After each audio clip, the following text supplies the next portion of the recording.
I would like to thank the Federal Employment Service, Rostrud, and WAPES for the invitation. It's a pleasure to be here today and to try to contribute to addressing this topic.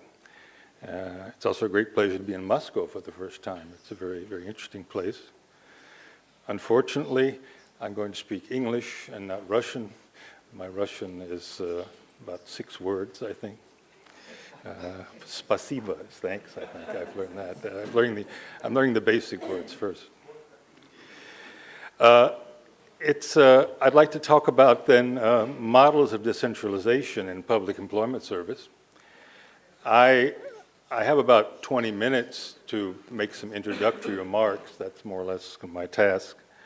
And it's sort of a complex topic, and it's also rather difficult to pick out what to say. It's people in the audience have very different levels of background and information. And what I would like to do is try to just present an overview. Some points have been mentioned before, and to raise some issues as a basis for discussion. I won't try to answer the question of whether decentralized organizations are more efficient or better. I think Jan plans to address these issues in part. It's a difficult question to answer, especially to give a general answer to.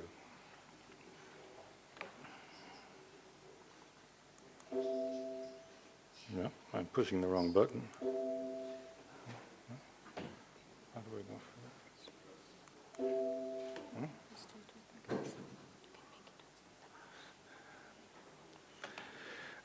It seems like to me, in this kind of more philosophical or reflective presentation of the topic to start out with, it's important to consider what decentralization is, and then by inverse definition, what centralization is in public employment services.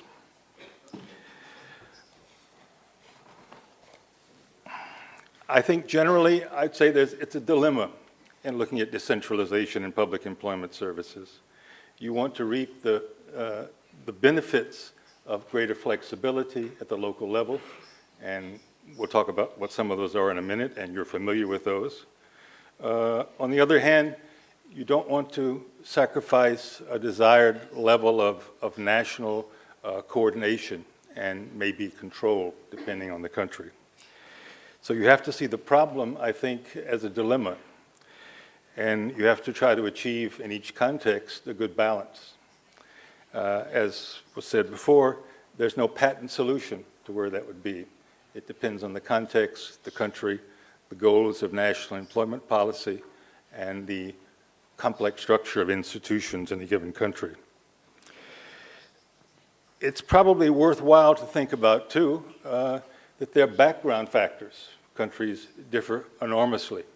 And decentralization has, for example, in larger countries, in more diverse countries, like Russia, or others too, probably the argument for decentralization is greater. It's impossible, I would assume, to efficiently run a large country in a highly centralized way or a national employment service.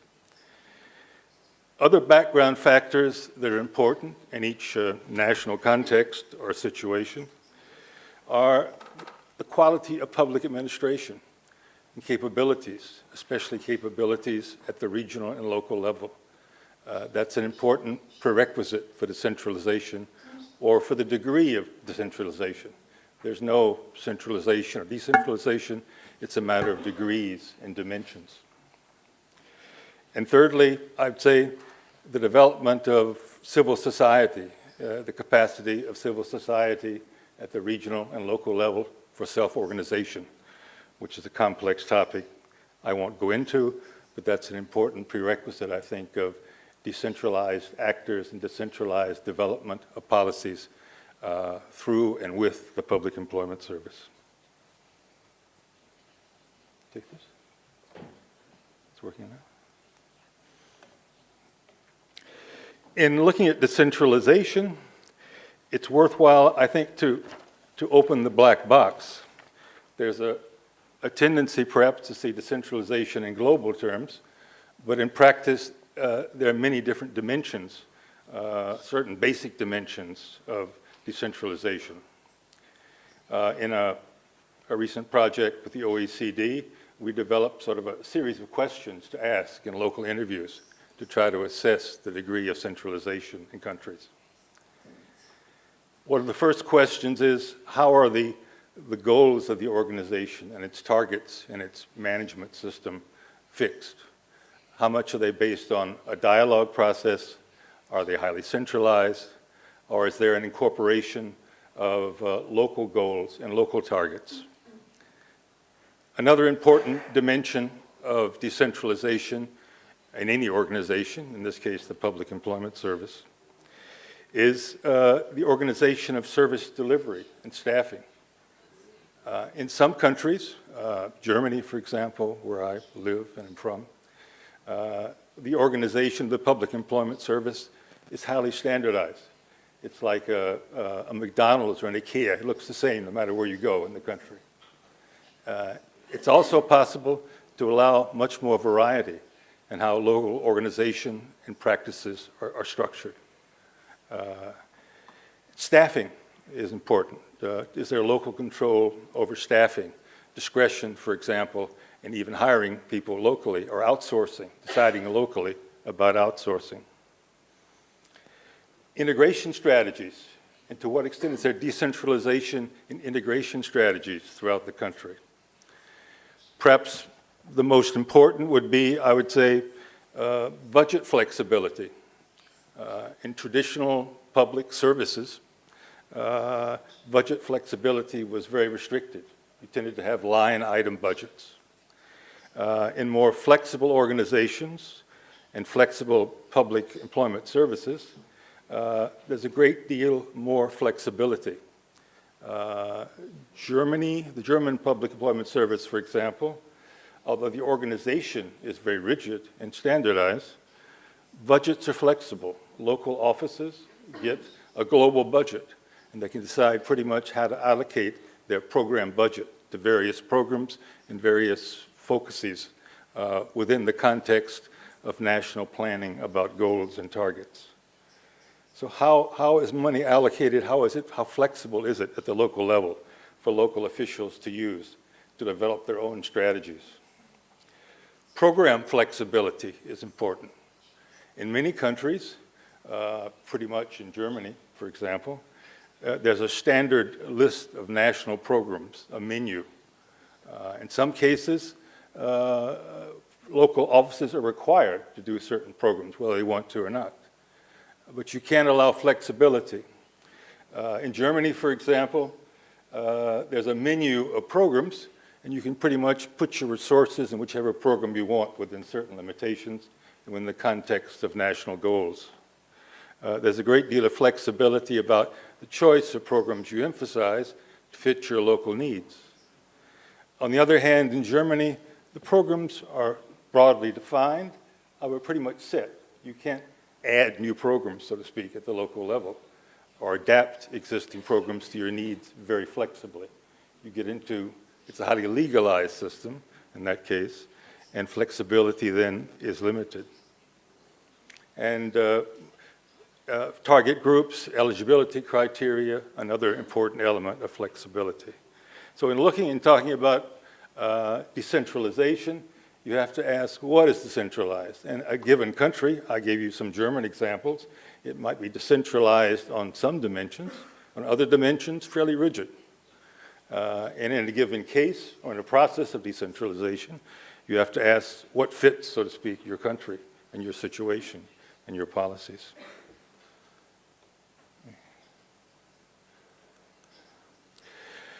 Let's step back from that. We'll come back to that again later if there's time, though I'm worried about time. I always talk too long, unfortunately, but I'll stop. Generally, I think in terms of broad types or models of decentralization, as most of you would be aware, there are two broad types: managerial or administrative decentralization within a national public employment service. and political decentralization or devolution. The difference there is that in political decentralization, the local and often the regional units that implement policy in the regions and the localities are not part of the central public employment service, but are lower levels of government, whatever they might be in a given country. Provinces, municipalities, they're different forms. Managerial decentralization, I think, is important too. People usually refer to, in some of the literature I read from Wapes, referred especially to political decentralization, giving lower levels of government almost autonomy in administering policies. But historically, in public employment services, the first big step was to make national employment services more flexible and how they give discretion and flexibility to local levels. And that's a complex process. You're aware of how it works, I'm sure, from most European countries at least, have processes like this in which goals are defined centrally, quantitative targets are set for the national level, and in many cases for regional and local levels. There's a delegation of responsibility, operating units, the Public Employment Service itself, as well as regional and local offices, are told, in comparison with the classic public bureaucracy, more what to achieve, output goals, rather than how to achieve it. There's a much lower level of definition of processes in classic systems, at least. And finally, there's systematic monitoring and control. It requires a very comprehensive and good data system in the ideal type, at least, which doesn't, the ideal type, of course, doesn't exist in a great many European countries. So managerial decentralization is an important type, I think, in addition to political decentralization. And in fact, as I'll show you a chart in a minute, that's the most common type of decentralization in most employment services, and not political decentralization, most at least European employment services. Political decentralization is much more complicated and much more difficult, especially for a national office. As I have understood, the Russian Federation seems to have a form of political decentralization in its public employment service, in which regional and local provincial actors play a very autonomous role in implementing policies. And these systems are very complicated. There are a number of reasons for that and why it's more difficult that I can just point to. First of all, in politically decentralized systems, there's a greater diversity of interests. It's much more difficult for a central office to direct and control very diverse local actors in different parts of the country. The leverage, the possibility of direction are much more limited in the case of political decentralization, because the lower levels implementing policy are no longer offices of a common administration. They're separate political entities, often elected, and the situation is much more complicated. There's also typically, at least, where in political decentralization, a much greater variety of organizational forms in which local municipalities or regions or provinces often have different systems, different public employment services with different names. And it becomes a large problem to coordinate these in some way, to give it some kind of national stamp and focus. And finally, lower level managers in these organizations and operating staff are basically then, by definition, employees of other governments, other levels of governments, rather than part of a common system. They have a different organizational culture, usually, and are not subject to direct control and orders from central authorities. This is a very complex case, then. It has advantages and disadvantages, and I'm sure a lot of these will come out in the discussions in the next days. In terms of types, if you look at just European types, at least, or OECD types that I've looked at, obviously, federal systems often have political decentralization. Secondly, systems that have a strong degree of regionalization. Belgium, Italy, and Spain are the best examples I know of in Europe. And in these countries, the Public Employment Service has a different name in different regions, typically, and is run relatively independently. An interesting trend in recent years in some countries, and Jan will talk more about this, is municipalization, in which local municipalities are given primary responsibility by the central government for implementing local employment policies. And this is also then another interesting type of development. Denmark, Norway, and Poland are the examples that come to mind to me. Perhaps there are others I don't know about. This is kind of an overview I put together. It's about 2 years old. Maybe there have been some changes, but I don't think too many, about the types of decentralization in European public employment systems, the types of models. On the left, political decentralization. On the right, more managerial decentralization, whereby the extent to which MBO, management by objectives, is actually practiced in a rigorous way varies greatly. In some countries, it's a nomenclature, and in other countries, it's carried out in a very rigorous and systematic way. But it tends to be the language in which at least policy is formulated, in part because for many countries, the European Union and European social programs require this type of formulation of policy in terms of management by objectives. The reasons for decentralization I won't go into here, but they're very different. In some cases, for political decentralization. Often it has to do with regional differences or even conflicts. Belgium is the best example of that. In some cases, Belgium seems like it's 2 or more countries if you talk to the Public Employment Service in Belgium. And often there are 2 representatives or 3 from the Public Employment Service there who represent actually operatively different public employment services. That's the most extreme case. In Canada, it was quite similar. Quebec was pushing for independence, and there was a broad decentralization of public services in Canada, and the Public Employment Service was part of that process.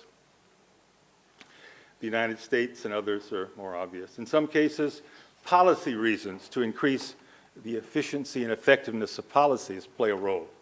But that's actually, my impression, that's often a subordinate role to other considerations. Often, changes in the whole system lead to changes in public employment services. The whole system tends to change for various reasons. Maybe by way of summary, we can come back and talk about benefits and risk of centralization and things to think about. I'm going to present this as open for decision. I'm not advocating decentralization, though actually I'm very sympathetic to decentralization. But there are also negative aspects and problems that any system might create. Perhaps the most important positive argument for decentralization is that, in contrast to centralized decision-making, totally centralized in employment policy and administration, local actors know better. They have better information and better knowledge of local circumstances, and therefore can serve best local needs and adapt programs and policies best to the local labor market. That's a very strong argument, I think.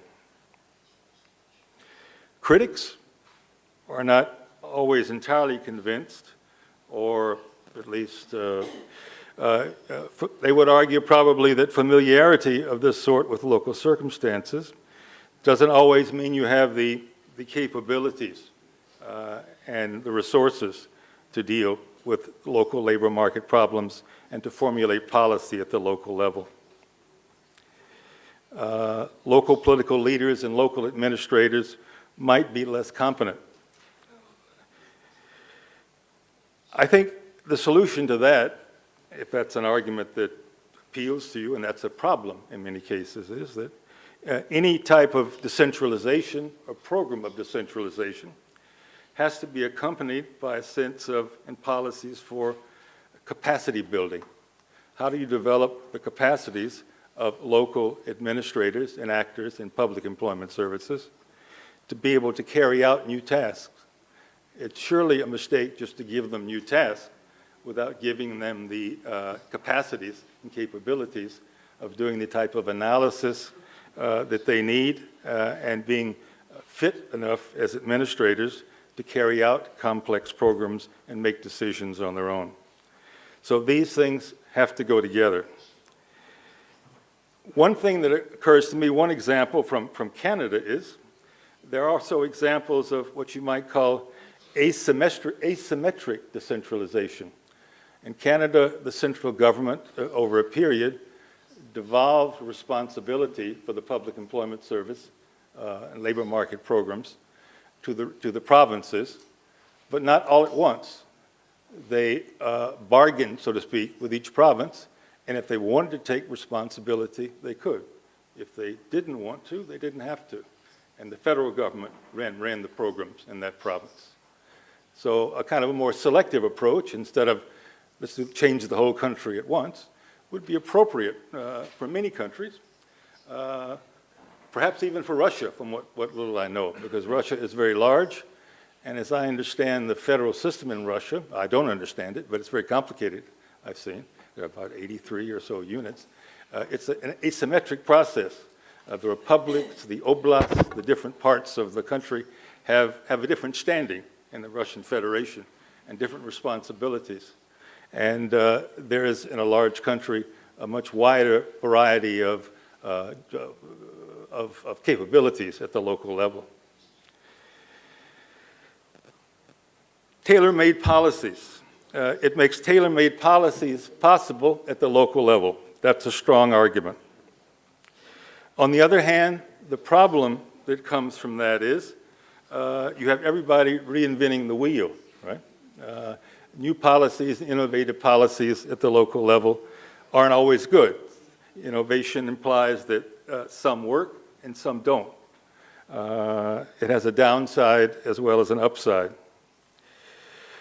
Obviously, you need and a problem of local variation in tailor-made policies, and a big problem in many countries is, do you have national standards? After all, usually a country wants to have, for all its citizens, a certain standard of services available. And decentralization implies, by definition, differences in standards of performance. And decentralization leads to much increased variety, not just in organization, but also in performance. I think that's a certain truth. One solution to that is to have minimum standards for all regional and local offices. And then there can be variations, so to speak, above these regional standards. Innovation and the problem of reinventing the wheel, and innovation has costs, experimental costs. The important thing there, I think, is that it would seem like to me and others to have some kind of system of collective learning, system of disseminating good practice, which should work well in most countries, as an approach to dealing with the negative aspects of too much innovation in a system or not knowing what to do. Sometimes, and I know cases of that, local offices and local are given much more discretion suddenly in what to do, and they don't know what to do, right? So they tend to do what they've been doing before until they develop new ideas, right? Innovation and flexibility, it's nice to say that, but you have to be able to cope with flexibility and innovation. And in many cases, that's not the case. Local accountability. I mean, it's usually argued that, which is from a management point of view, local people need identification with their programs and what they're administering. They have to believe in them, and they'll do them better. And local people know best what local people needs. But on the other hand, there could be a downside to this. As was mentioned, I think, in one of the introductory remarks, local interests can differ from national interests. An example from Germany, for example, the Public Employment Service, when there are no jobs for certain people, say skilled people in a certain area, the Public Employment Service will place them in another part of the country. They promote a national labor market. On the other hand, local actors, and even local and public employment services, if they're controlled by local actors, don't want to do that. They want to conserve skills in an area, and skills drains in depressed areas are a large problem. And so national interest and local interest diverge. Often, for example, German examples come to mind, but there are others too. Employment policy and employment subsidies can be used to help local businesses. That violates competition policy, right? The national perspective is to promote the whole economy and not to promote just the local economy. So there can be a conflict of interest, which you have to deal with. It's not wrong, it's just there, and you have to deal with it. And finally, a point that I think Jan probably will address more, overcoming policy silos, a problem that the OECD and its LEAD program have addressed. Employment policy is ultimately policy at the local level. Most labor markets are local labor markets. Employment policy has to be integrated with integration policy with local economic development in a country. You have to work together. The Public Employment Service has to work with other actors, local actors. That's often, experience shows, very difficult for highly centralized public employment services. If there's little local control about their budget, about their organization, about their personnel, it becomes very difficult to cooperate collectively with other local actors in a common policy. So I might just conclude, just a few minutes over, with some issues and challenges you might think about in your further discussions. I don't have the answers. I'm posing the questions. That's easier. How much central control is necessary and how it's best achieved? That's a question for any organization, right? All right, the need for local capabilities. How do you develop local capabilities and in the context of decentralization? How do you overcome fragmentation, which especially political decentralization leads to in organizations? And there are solutions to this in various countries, various types of national level conferences to try to deal with that problem. To what extent our national services have to be standardized, and how much variation is acceptable? And finally, the problem of working with local actors. How do you maximize the capability of local and public employment service implementers, and they're still in most cases national organizations? How can they best be structured to work with and enabled, they have to be enabled too, to work with local actors in a cooperative context to develop labor market policy and labor market development and economic development at the local level. Thank you. I think I'll stop there, and I hope I've contributed some to the discussion.